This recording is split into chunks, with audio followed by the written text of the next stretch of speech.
Are ghost guns real? And are they legal? The answer? Yes, and yes, mostly. This is Alan with Quarter Horse Arms in Snow Camp, North Carolina.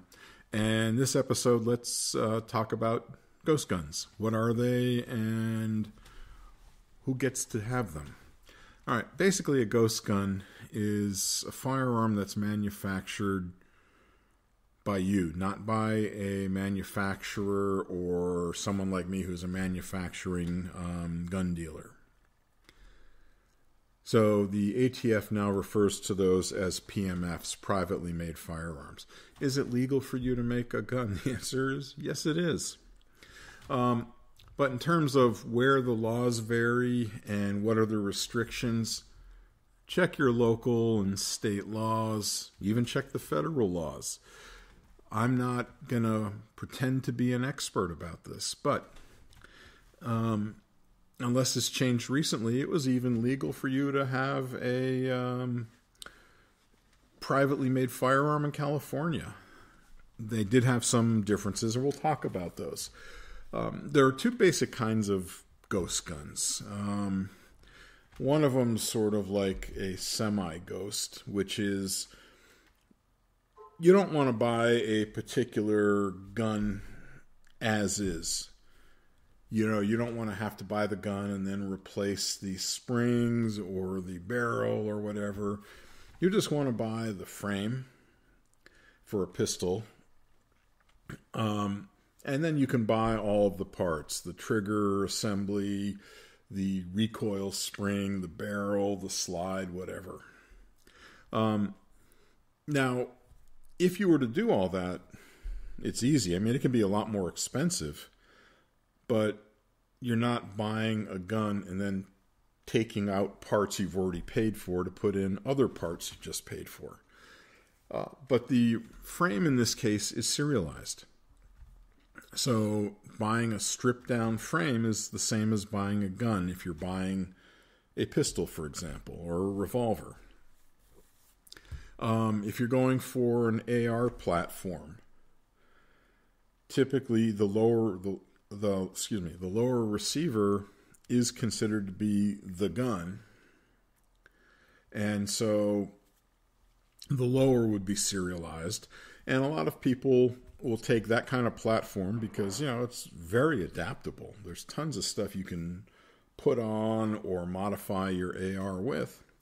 They would buy the receivers, pick out the bolt carrier group, pick out the trigger group, pick out the barrel, the frame, the stock, even, you know, they want a fancy buffer tube.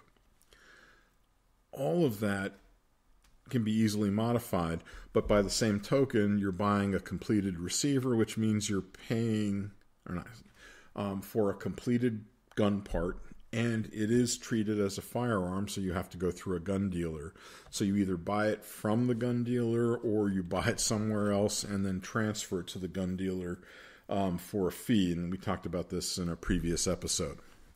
Now, the true ghost gun, and this is going to become a rarity, is you would buy what's called an 80%er, like an 80% receiver or an 80% frame. What that meant was, in the case of, you know, let's say an AR lower receiver, the receiver had all of the threadings in for the buffer tube, the barrel, the magazine well was all there. What was not complete was the trigger pocket. So that whole area had to be milled out, and then you had to drill the pins that would hold the trigger group in place. And as far as the ATF was concerned, up until August of 2022, was an 80%er was a lump of metal. You could order it and have it shipped to your house. There was no serial number on it because it was not considered a firearm. And right then, in August, it changed. At a webinar that I sat in on, they gave some data where it was out of 400 and something crimes created with ghost guns, they were only able to trace 20 or 30 of them, which is pretty crappy odds. You also have to kind of wonder, if you're going to commit a crime and have a firearm, what kind of moron would leave the gun behind? I don't know, maybe I'm too smart to be a criminal, or I'm smart in the wrong way. I don't know. But in the meantime, what the ATF turned around and did was redefine what the actual part of the gun was. Now, as far as they're concerned, a gun, the actual part of the gun, they usually referred to as where the trigger was, because if you look at a revolver, everything is based around the trigger group. So, the trigger is hooked up with a spring to the hammer, and so therefore in that frame, that's the gun. When you get to a semi-automatic pistol or an AR type weapon, it's not so simple, because you have the trigger in one part of the gun. Like, for example, in the frame of the gun is where the trigger would go if it were a pistol, and in the lower receiver if it was an AR platform. But then part of the firing mechanisms are somewhere else. So, for example, in an AR, the bolt and the firing pin and all that stuff are in the upper receiver, and the trigger and the hammer are in the lower receiver. And in most semi-automatic pistols, you have the trigger in the frame of the gun, but you'll have the hammer or the firing pin or the striker built into the slide. So on new handguns, by the way, you'll start seeing serial numbers on the frame and on the slide. Now, as far as the 80%ers go with ghost guns, can you buy an 80% receiver? Yes, you can. Only now it will have a serial number, and it will be treated like a firearm. The ATF determination was that if it looks like a gun and can be readily converted into a gun, it is a gun. So, can you argue that the AR-15 lower 80%er looks like a gun? Yeah, it looks like part of a gun. Can it be readily converted to a gun? The answer is yes. They did not define the amount of time necessary to convert that into a gun. I mean, even using something like a ghost gunner, which is like a mini mill for, designed for finishing firearms, you were looking at, call it, 4 hours to mill it out. Is that a long time? Yeah. But is it a short time? Yeah, compared to being like a week long, sure. But the advantage, or not the advantage, but the reason a lot of people would buy the lowers like that, one is they weren't serialized, so that was a true ghost gun. And two, they wanted to demonstrate their skills by milling out the receiver and literally finishing that lower receiver. And could you do it? Sure. Yeah, you could buy jigs, meaning, frames that you would put this 80% receiver in, and it would basically show you where you had to drill holes, where you had to mill things out, how far down to go with different things. And could you do it yourself? Sure. You could do it with a end mill on a drill press.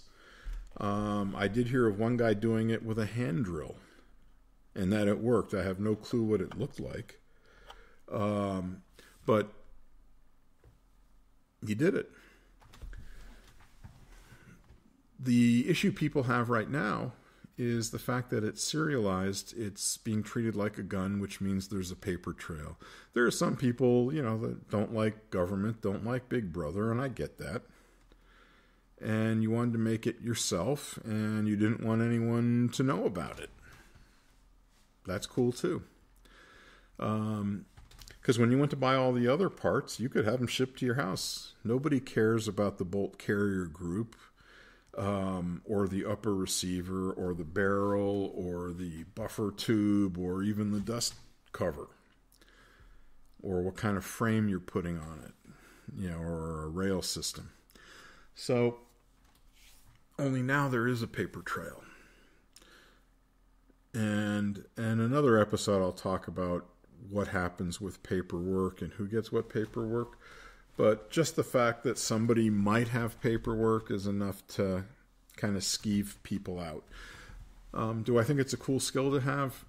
Absolutely. The question now is, if I'm paying for a gun, which means the prices are going up, because you can't just make a serial number up. You have to get approval from the ATF, meaning what model, what serial number, blah, blah, blah. And if you're going to serialize them, some of these companies are going to make, 10, 20,000 of these things. And then now they've got to take the time to engrave every one of these. So who's going to pay for it? Well, the consumer is. Prior to this, again, the 80% was considered a lump of metal. Now, if you want to make a gun from a lump of metal to avoid serializing it, it really does need to be a lump of metal.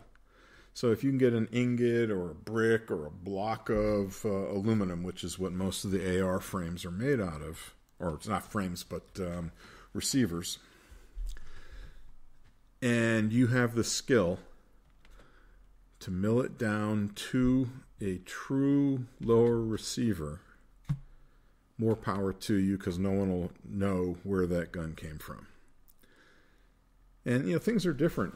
As a gun dealer, and actually as a gun manufacturer, I have 5 days to report the completion of any weapon with the serial numbers. I mean, it's paperwork. It's not a big deal. But the difference is I have to do it. If you made a ghost gun or privately made firearm, you did not. Now, did it make sense for you to put some sort of identification on it? Yes, it did. And it still does. And the reason is, what happens if the gun gets stolen and it gets recovered? Who do they give it to? Well, regardless, if you'd like to build guns, there are tons and tons of places. Your gun dealers locally can help you. They can talk to you about parts. If you're not sure how to put it together, but you bought all the parts, you can bring it to an FFL7, which is someone like Quarter Horse Arms, like me, and we can build it for you. And at that point, we don't have to worry about serializing it, because these days it'll already have a serial number on it. So there's no paperwork involved in reporting it. If you have any questions about ghost guns, or actually you want to hear an episode about anything in particular, or have some comments, you can email us at info@quarterhorsearms.com. You can call or text 919-808-6480. Our website is quarterhorsearms.com. And this is Alan with Quarter Horse Arms in Snow Camp, North Carolina. You guys have a great day and be safe.